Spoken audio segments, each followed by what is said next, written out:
వాయువ్య బంగాళాఖాతంలో మరో అల్పపీడనం ఏర్పడే అవకాశం ఉంది. దీంతో ఏపీలో రానున్న 3 రోజుల పాటు వర్షాలు కురిసే అవకాశం ఉందని విపత్తుల నిర్వహణ సంస్థ తెలిపింది.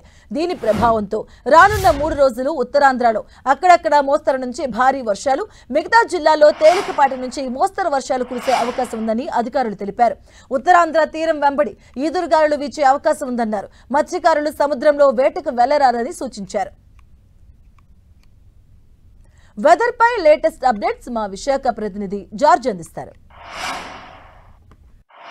వాయువ్య బంగాళాఖాతంలో నేడు అల్పపీడనం ఏర్పడనుంది. ఇది ఒడిశా, పశ్చిమ బెంగాల్ తీరాల్ని ఆనుకొని ఈ అల్పపీడనం ఏర్పడే అవకాశం ఉందని వాతావరణ శాఖ అంచనా వేస్తూ ఉంది. దీని ప్రభావంతో ఉత్తరాంధ్ర జిల్లాల్లో భారీ నుంచి అతి భారీ వర్షాలు 1-2 చోట్ల, అలాగే తేలికపాటి వర్షాలు మరికొన్ని చోట్ల కురిసే అవకాశం ఉందని వాతావరణ శాఖ చెబుతూ ఉంది. అంతేకాకుండా మిగిలిన జిల్లాలు ఏవైతే ఉన్నాయో వాటిల్లో కూడా తేలికపాటి నుంచి మోస్తారు వర్షాలు కురిసే అవకాశం ఉందని వాతావరణ శాఖ అంచనా వేస్తూ ఉంది. అలాగే తీరం వెంబడి గంటకు 30 నుంచి 40 కిలోమీటర్ల వేగంతో గాలులు వీస్తాయి కాబట్టి సముద్రం సైతం కూడా అల్లాకల్లోలంగా ఉండే అవకాశం ఉంది. కాబట్టి మత్స్యకారులు ఎవరూ కూడా వేటకు వెళ్లవద్దని చెప్పి వాతావరణ శాఖ హెచ్చరికలు జారీ చేస్తూ ఉంది. 24 సెంటీమీటర్ల నుంచి దాదాపుగా 10 సెంటీమీటర్ల వరకు కూడా వర్షపాతాలు అనేవి అత్యధికంగా చాలా చోట్ల కూడా నమోదవడం జరిగింది. మొన్న ఏర్పడిన వాయుగుండ ప్రభావంతో చూసుకున్నట్లయితే కనుక ఉత్తరాంధ్ర జిల్లాలంతా కూడా అతలాకుతలమయ్యాయనే చెప్పుకోవచ్చు. దాదాపుగా 3 రోజుల పాటు ఎడతెరపి లేకోకుండా వర్షాలు కురవడంతో మొత్తం ఎల్లూరు జిల్లా ప్రాంతం అయితేనేమి కానీ, ఇటు పార్వతీపురం మన్యం అయితేనేమి కానీ, ఇటు విశాఖపట్నం అయితేనేమి కానీ, ఈ ప్రాంతాలన్నీ కూడా లోతట్టు ప్రాంతాలన్నీ కూడా జలమయమయ్యాయి. చాలా చోట్ల కూడా రహదారులన్నీ కూడా కొట్టుకుపోయాయి. అల్లూరు జిల్లాలో చూసుకున్నట్లయితే కనుక ఇప్పటికీ కూడా చాలా వరకు గ్రామాలకు సైతం కూడా రాకపోకలు స్తంభించిన పరిస్థితి అయితే నెలకొని ఉంది.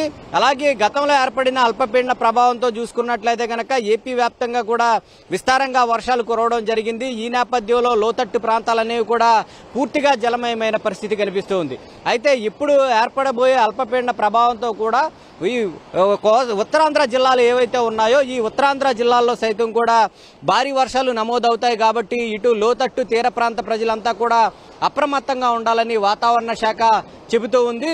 ముఖ్యంగా దీని ప్రభావం గనక చూసుకున్నట్లయితే గనక ఇటు శ్రీకాకుళం, విజయనగరం, పార్వతీపురం మన్యం, అల్లూరి సీతారామరాజు జిల్లా, అలాగే విశాఖ, అనకాపల్లి జిల్లాల్లో చూసుకున్నట్లయితే గనక దీని ప్రభావం ఉండే అవకాశం ఉందని చెబుతూ ఉన్నారు.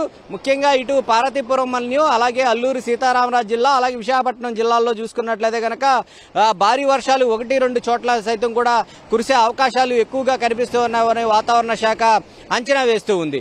అయితే ఈ అల్పపీడనాలు సైతం కూడా బలపడడానికి ఛాన్సెస్ ఎక్కువగా ఉందని వాతావరణ శాఖ అంచనా వేస్తూ ఉంది. ఈ అల్పపీడనం ప్రస్తుతానికి చూసుకున్నట్లయితే కనుక ఇది ఒడిశా, అలాగే పశ్చిమ బెంగాల్ తీరాలని ఆనుకొని ఇది ఏర్పడుతూ ఉంది. కాబట్టి ఇది బలపడినట్లయితే కనుక దీని గమనం కూడా తెలిసే అవకాశం ఉందని వాతావరణ శాఖ అంచనా వేస్తూ ఉంది.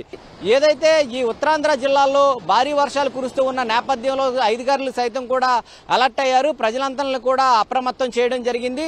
ఏ సహాయం కావాలన్నటువంటి కూడా ప్రజలందరూ కూడా అందించేందుకు సిబ్బంది సిద్ధంగా ఉండాలంటూ కూడా అధికారులు చెప్తూ ఉన్నారు. ఏదైనప్పుడు 3 రోజుల పాటు వర్షాలు కురుస్తాయి కాబట్టి ప్రజలంతా అప్రమత్తంగా ఉండాలని వాతావరణ శాఖ చెబుతూ ఉంది.